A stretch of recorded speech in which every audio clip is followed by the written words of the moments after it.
Hello and welcome to Capital Market on Channels Television. I'm Ini John Mekwa. Well, let's begin the program with a review of the market. We start from outside our shores with the stock market in the United States, which closed Friday's trading session broadly positive, rebounding from the previous session's losses over concerns of a slowdown in global economic growth. The Dow Jones Industrial Average rose by 1.3% to a record close of 34,870.16. The S&P 500 bounced by about 1.1%, while the Nasdaq Composite rose just shy of 1% to close at a record of 14,701.92. This comes as big tech stocks gains were capped on Friday after President Joe Biden signed a new executive order aimed at competitive practices by the sector's giants. Moving over to Europe now, stock markets, they closed high on Friday, bouncing back from a sharp sell-off in the previous session amid concerns about the economic recovery. The UK's FTSE 100 index closed the day up 1.30%. German DAX rose 1.73%, while France CAC 40 was the biggest gainer. It ended the day higher, 2.07%. And across Asian markets, not too pretty picture there due to concerns over COVID-19, which resurfaced in the region. In Japan, the Nikkei 225 fell 0.63% to close at 27,940.42. Mainland Chinese stocks closed lower, with the Shanghai Composite slightly down by 0.03%, while Hong Kong Hang Seng's index advanced about 0.8% in the final hour of trading. Meanwhile, the local equities market closed the first full trading week of July in the red, with the gains earlier posted completely wiped off by investors' profit-taking. The main index of listed equities dropped by 0.57% below the 38,000 level, which it's regained recently, while the market's total value fell by 0.62% to 19.796 trillion naira. The market's loss is largely attributed to the 10% drop on Airtel's share price on Friday, after it had earlier maintained a straight bull run in the first three trading days within the week. However, 4 out of the 5 sector indexes of listed equities closed the week in the green, while the NGX Consumer Goods Index was a lone decliner on the sectoral chart as it fell 0.32%.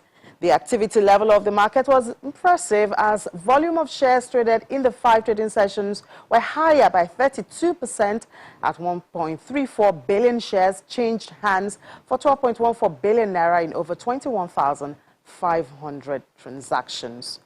Well, still in the equities market, the Nigerian Exchange Group has suspended 4 listed companies from trading on its facilities for failing to file their audited financial statement for the year ended 31st December 2020. The affected companies include Royal Exchange, African Alliance Insurance, Niger Insurance, and the Tourist Company of Nigeria PLC. According to a statement released this week by the exchange, the suspension took effect from Friday, the 2nd of July. The suspension of trading in the shares of the companies can only be lifted upon the submission of the relevant account after the NGX Regulation Limited is satisfied that the accounts comply with all applicable rules of the exchange. The bullish momentum earlier seen at the fixed income market is gradually tilting to the bear. In Friday's trading on the FMDQ exchange, participants were mostly focused on the April 27, 2023, July 18, 2034, March 17, 2027, and March 27, 2050 papers, while a total of 8 deals were traded for 13.34 billion naira. On the secondary treasury bill market segment, attention was mostly focused on the June 30, 2022 paper, which attracted 4 deals out of a total of 7 deals worth 2.19 billion naira. There was not much activity for the central special bills in the week, particularly on the August 30, 2021 paper, which closed flat for a second day.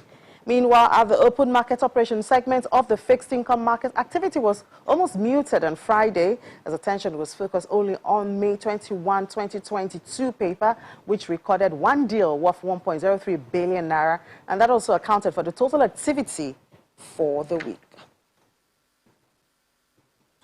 The NSD OTC Securities Exchange Index closed the week on a negative return. As the week on a negative return on NSI, the NSI return decreased by 1.24% to close the week at 744.39 points against 753.73 recorded on Friday last week. There was a 58.34% decrease in the total value traded during the week, as week 27 saw NSD investors trade a total of 434.73 million naira in value compared to 105 billion naira in the previous week. Total volume traded during the week amounted to 17.64 million units compared to 1.05 billion units in the previous week, which led to a 98.14% decrease in trade volume compared to last week's turnover. Meanwhile, total volume of securities traded on the exchange for the year stands at 1.48 billion units, while the year-to-date value is currently at 10.38 billion naira. Well, to give us more about what's going on in that market, we have Mr. Bola Ajomale. He is the Managing Director and Chief Executive Officer of NSD. Good evening, Mr. Ajomale. Thank you so much for joining us this evening. Good evening. How are you doing? Thank you for having us. Great. Yeah. So, first of all, a lot of people are very familiar with the equities market, with the fixed income market. Tell us about this OTC market. What is it about? How is it different from other markets? Okay, so you have the Nigerian Stock Exchange, which is a full listed market, and then you have the over-the-counter markets. The over-the-counter markets essentially make it easy for companies to come in. It's a very easy entry, easy exit, regulation-light market where securities that are not trading on a formal exchange can trade. And that's the easiest way to put it. It does have its own rules. It has its transparency requirements and has liquidity requirements. And it uses essentially the same community of brokers and operators as would a full exchange. So the difference is very light. The difference essentially is the manner in which you enter. A lot of the time as well, the difference is also in how what aspect of the market you regulate. And I heard you mentioning earlier on that the Nigerian Stock Exchange, NGX, had suspended 4 issuers for not rendering the returns. That is the function of a full exchange. On an OTC market, the focus would be more on regulating the operators, ensuring that the brokers are responsible to their investors, ensuring that they're getting all the information that's available to them out to investors and to the general public, and ensuring that there's transparency in all the dealings. So that is what an OTC market tends to focus on. So when you say it's easier, what do you mean for, a Nigerian or anybody watching this program, and I'm interested, what are the steps I take? How do I get involved in this market? Okay, so to enter as an issuer, and when I say it's easier, I mean from the point of view of issuers. So as an issuer, you would normally, as a company, as a PLC, you would normally apply to an exchange to have your shares listed. You would have to get it passed at an annual general meeting. You reach a decision to go and list on the market. You pay for the listing, and then you enter into the market, and you're subject to the rules of that market as they wish it to be.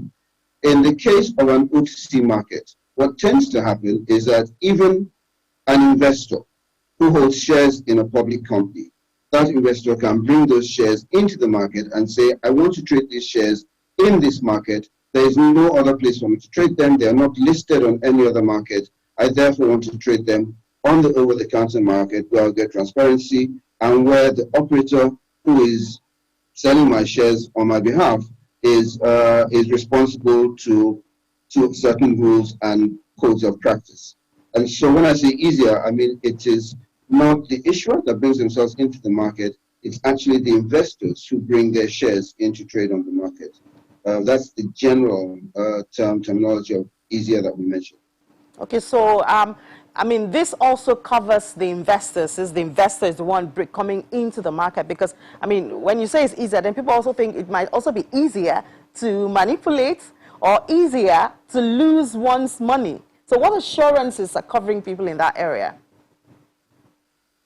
Well, as you know, all markets have winners and losers. They have ups and downs.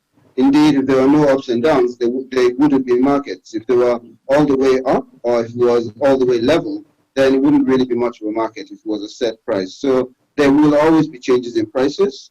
There is always a downside to buying an investment if the company does not do well. And if the company does do well, then it trades and the investors do get returns. Obviously, for any investor, the prayer is and the hope is, and the decision making comes into forming a position where your gains will be more than your losses. Is it easier to lose money on OTC market? Certainly not. Is it easier to make gains on an OTC market? Probably not either. But again, it's a market that has that just has different rules. It does not mean, and I'm sure you've heard of people making losses on a full stock exchange before. So there is always the possibility of also losing money on an over-the-counter market. So it doesn't come with a guarantee, that I can tell you. Is it easier to lose money on that market? No, it isn't. Is it easier for an investor to come into that end of the market? Actually, it isn't. What you will find is that because we hold the operators to certain levels of performance, we have very strict know your customer requirements, very strict anti-money laundering requirements that you have to go through a certain kind of screening before you can actually come into the market. So it is not all comers, those who do and do not know about capital markets. It is really for those who do know what they're doing and who are interested in buying securities that are not on a full stock exchange. Well, that's good to know. Give some assurance. So, what platforms do NSD manage?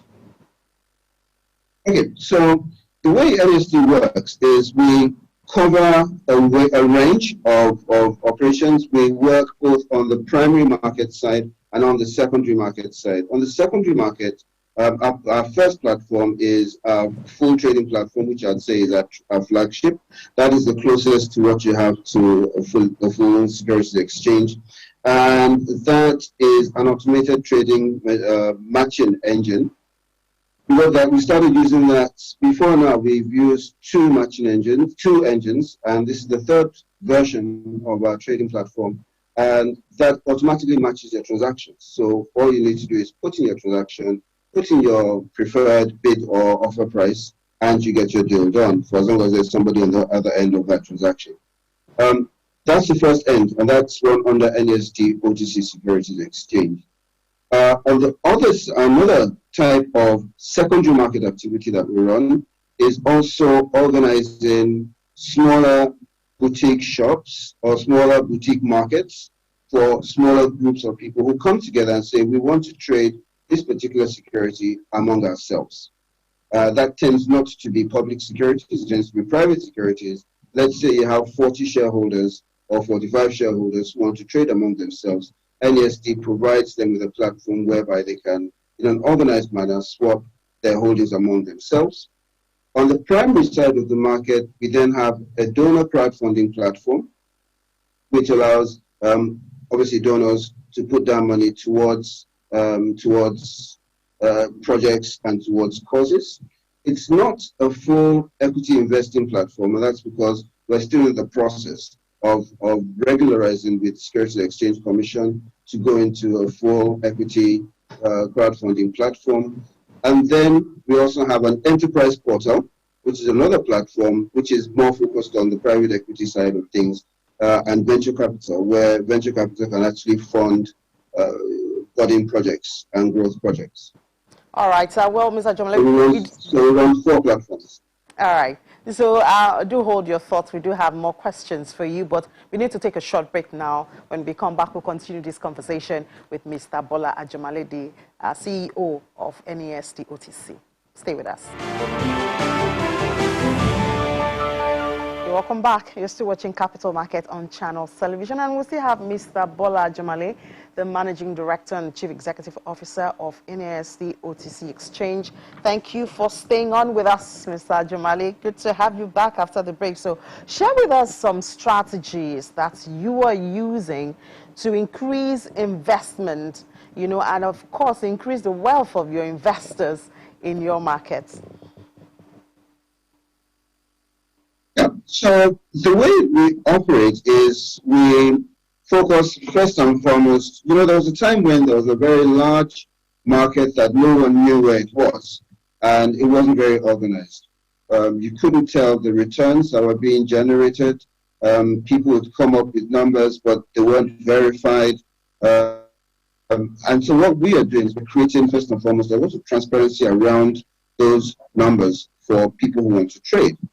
Again, we're creating a market we have created a market where you can reference prices, you can see a list of all the people who are authorized to act in the market. So the possibility of you making a wrong decision or a wrong choice of broker is limited, or we're trying to reduce it as much as possible.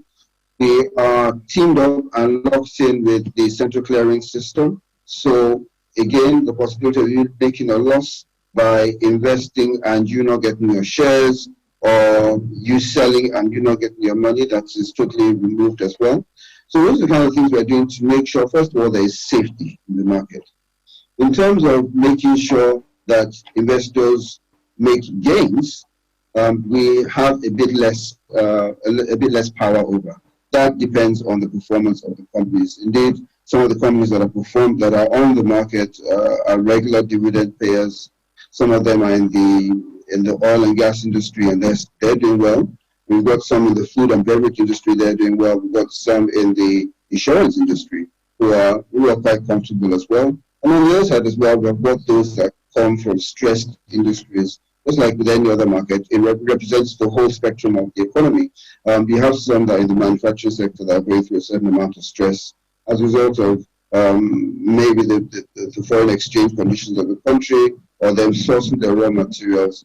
And so for them, what we're trying to do, and what we do, is we try and represent them, be their voice, advocate for them when we do get the opportunity to speak to those who can make policy decisions to aid those industries. We tend to lend our voice to their plight as well, because they're seen. So to assist companies do better, we also try and make sure, or we try and make our platforms available for those companies to raise funding in a way that is that's different from them just going to borrow money from banks, which sometimes can be a bit difficult for the companies to pay back at the time they first of all contracted to pay back. So what we try and do is encourage those kind of companies to raise equity instead, or to raise any alternative form of financing that can assist them in running their projects through. So in various ways, we encourage companies to do better. We try and assist companies to do better. We encourage transparency in the market. We reduce risk in the market as well by all our activities. So in the face of some economic realities at this time, you talk of inflation, you talk of the consequences of the pandemic, which the whole world is actually dealing with. How or what are the benefits of going to the over-the-counter markets? What benefits do you have? Well, so first and foremost, you do have quite a few investors. Now, it depends on benefits to whom. There are benefits to issuers, there are benefits to investors, there are benefits even to regulators for looking to that market. For issuers, the benefits are you can raise capital. The costs tend to be a bit lower, and that's because of the type of regulation that market goes through. The cost tends to be a bit lower, but again, you would have to meet some certain standards before you can raise the financing. You will come across a different type of investor. They probably would not be retail investors, your day-to-day smaller purchase investors. They probably would be larger investors who are looking to buy a stake, which is why you'd find on the OTC market, actually, you'll find that the transactions on that market tend to be quite bulky. You'd see bulky transactions, then you see a slowdown in transactions, and then another bulky transaction, because you would see, a lot of the time, you'd see investors taking stakes in the market, stakes in a particular company, as opposed to small investors who are buying 100,000 Naira's worth of securities at a time. So you do get bulk financing from that kind of market. For the investors, you do get to see a wide range of, should I say, under-analyzed securities is probably the best way I can put it. And you know this syndrome where if a security is analyzed and analyzed and analyzed over and over again, it tends to, whatever you find from analysis tends to be priced, put into the price of that security very quickly. If it is not as heavily analyzed, then there's some hidden gains or some hidden losses, I must say, that are in that security. And so if you're willing to do the research, there actually are some hidden gains in quite a few of the securities that are trading in that market. Of course, by you doing your research as well, you can also tell the ones that you want to weed out from your portfolio as well. So there are some hidden gems in that market as well for the investors. So I'll just stop at for the issuer and for the investor. All right. So what was your outlook for the second half of the year? Well, we are hearing of a third wave. Let's hope that third wave is nowhere near as severe as the first, and nothing like as confusing as the second. Barring that, I think there will be a certain kind of recovery in the economy. I think as we start opening up to normalcy, normalcy is a difficult term to use nowadays, but as we start to open up our doors to activity, you will find that there are so many new forms of doing business that require investment. We expect that there will be quite a lot of investment in new businesses and probably not a lot in the old structure of doing things, because there are new ways of doing things all the time. Logistics business has changed significantly. Telecommunications has changed significantly. Fintech has become very prominent. So I think there'll be a lot of activity in that space, and there'll be reduced activity in some others. We expect that there'll be some new asset classes coming into the market over the next couple of months as well. Indeed, we just heard that the Securities Exchange Commission has approved some derivative instruments. I believe they will be coming into the market, and that would it will make quite a difference to the structure of the market and how things are done. But at the same time, there will also be some lower end, more industry-focused instruments that would also come into the market as well. Probably in the real estate sector, there might be a lot of activity in that.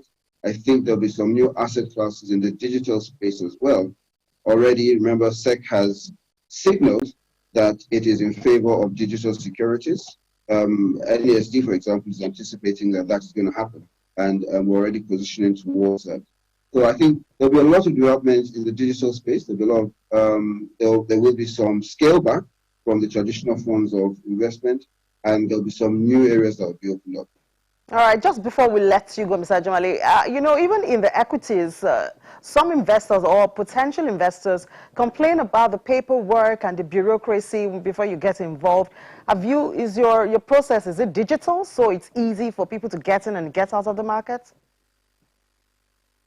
Well, we do have mobile apps, and we have mobile apps. It's very easy to get into the market, basically by virtue of an email. So as long as you have all your credentials digitized, then yes, you can send the digital information in. It is important, and I mentioned this earlier on, it is critical that you know who your client is, and that's to brokers. It's critical that any investor coming into the money, we know where the money is coming from.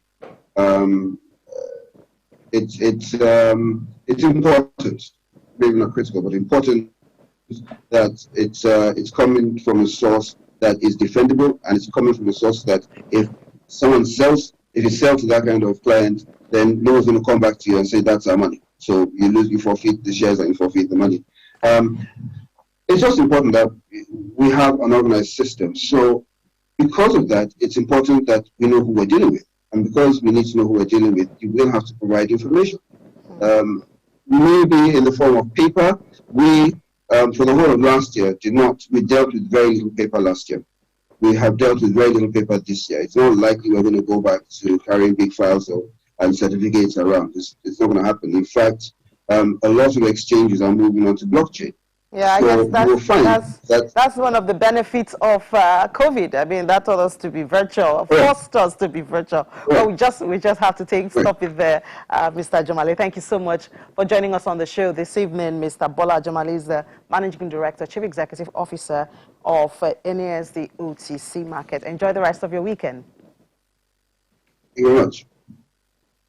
So just before we go, the Nigerian Exchange will be hosting a webinar on privatization and economic reform program, which is expected to showcase the investment opportunities in Nigeria. Key participants expected to discuss at the virtual event, which holds next week, include Nigeria's Vice President, Professor Yemushi Bajo, the Minister of Finance, Ms. Zainab Ahmed, the Director General of Bureau of Public Enterprises, Mr. Alex Oko, the Executive Secretary of the Nigerian Investment Promotion Council, Yewande Sadiko, and the Group Chief Executive Officer of the Nigerian Exchange Group, Mr. Oscar Oyema. The webinar will hold on Tuesday, July the 13th from 2 p.m. to 4 p.m., while interested participants can join the event logging through their website.